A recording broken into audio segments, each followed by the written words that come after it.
विनोद खन्ना ने 2 शादियां की थी। उन्होंने पहली शादी अपनी कॉलेज की दोस्त गीता अंजलि से सन 1985 में की थी। इस शादी से दोनों के 2 बेटे हुए, अक्षय खन्ना और राहुल खन्ना। लेकिन 14 साल तक साथ रहने के बाद साल 1985 में दोनों ने तलाक ले लिया था। गीता अंजलि से तलाक की वजह विनोद खन्ना का आध्यात्म की तरफ रुझान माना जाता है। इसके बाद विनोद खन्ना की मुलाकात कविता दफ्तरी से। कविता से विनोद खन्ना की मुलाकात सन 1988 में एक पार्टी के दौरान हुई थी। कविता जैसे ही अपनी सहेलियों के साथ पार्टी में पहुंची, विनोद खन्ना की आंखें उन्हीं पर टिक गई थी। पार्टी के दौरान दोनों की मुलाकात भी हो गई थी। पार्टी से जाने के बाद विनोद खन्ना ने किसी तरह कविता का फोन नंबर हासिल कर लिया।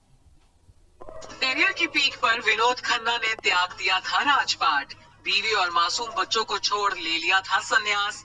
4 साल तक ओशो के आश्रम में माली बने रहे विनोद खन्ना। बरसों बाद की सामाजिक दुनिया में वापसी तो बीवी ने दे दिया तलाक। 70 के दशक की किसी फिल्मी कहानी से कम नहीं थी अभिनेता विनोद खन्ना की निजी जिंदगी। बॉलीवुड का एक बेइंतहा चार्मिंग हीरो जिसने करियर की शुरुआत खलनायक के तौर पर की और फिर देखते ही देखते वो फैंस के दिलों का राजा और फिल्मी पर्दे का हीरो बन गया। अपनी चार्मिंग पर्सनालिटी और गुड लुक्स के लिए जाने गए एक्टर विनोद खन्ना की आज 76वीं बर्थ एनिवर्सरी है। अगर आज विनोद खन्ना हमारे बीच जीवित होते तो बॉलीवुड धूमधाम से उनका जन्मदिन मना रहा होता। लेकिन अफसोस 6 साल पहले 27 अप्रैल 2017 को विनोद खन्ना ने दुनिया को अलविदा कह दिया था। विनोद खन्ना तो अब हमारे बीच मौजूद नहीं है, लेकिन उनके स्टारडम के चर्चे आज तक होते हैं। इसके साथ ही चर्चा होती है विनोद खन्ना के उस फैसले की जिसके चलते न सिर्फ उनकी पर्सनल और प्रोफेशनल जिंदगी बल्कि पूरे बॉलीवुड में भी भूचाल आ गया था। और विनोद खन्ना का वो शॉकिंग फैसला था बीवी बच्चे घर परिवार दौलत शोहरत और फिल्मी दुनिया छोड़कर संन्यास लेने का। करियर की पीक पर जब सब कुछ ठीक चल रहा था तभी विनोद खन्ना का झुकाव अध्यात्म की तरफ हो गया था। कहा जाता है कि अपनी मां के निधन से विनोद परेशान रहने लगे थे। तब महेश भट्ट ने उन्हें आध्यात्मिक गुरु रजनीश ओशो के आश्रम में जाने की सलाह दी थी, जिसके बाद विनोद खन्ना आध्यात्म की तरफ जाने लगे। कहते हैं कि विनोद खन्ना अपनी अधिकांश फिल्मों की शूटिंग पुणे में रखवाते थे क्योंकि यही ओशो का आश्रम था। और शूटिंग के बाद विनोद खन्ना अपना ज्यादातर समय ओशो के साथ बिताना पसंद करते थे। और फिर एक दिन साल 1982 में अपने फिल्मी करियर के पीक पर विनोद खन्ना ने अचानक संन्यास लेने का फैसला कर लिया था।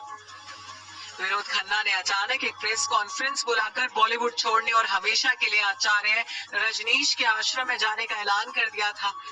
हैरानी की बात तो ये थी कि जिस वक्त विनोद ने सब कुछ छोड़ सन्यासी बनने का फैसला लिया तब वो न सिर्फ शादीशुदा थे बल्कि 2 बच्चों के पिता भी बन चुके थे।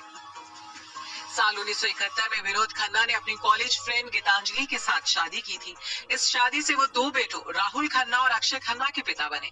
लेकिन विनोद खन्ना पर सन्यासी बनने का जुनून इस कदर चढ़ा कि उन्होंने अपनी बीवी और छोटे छोटे मासूम बच्चों की परवाह भी नहीं की थी।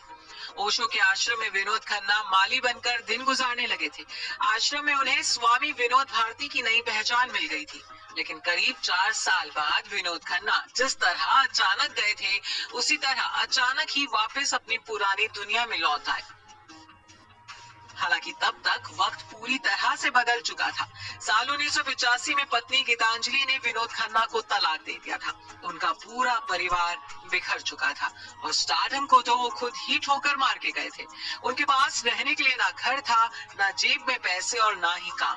कभी मर्सिडीज में घूमने वाले विनोद खन्ना तब टैक्सी में काम की तलाश में डायरेक्टर्स के ऑफिस के चक्कर काटा करते।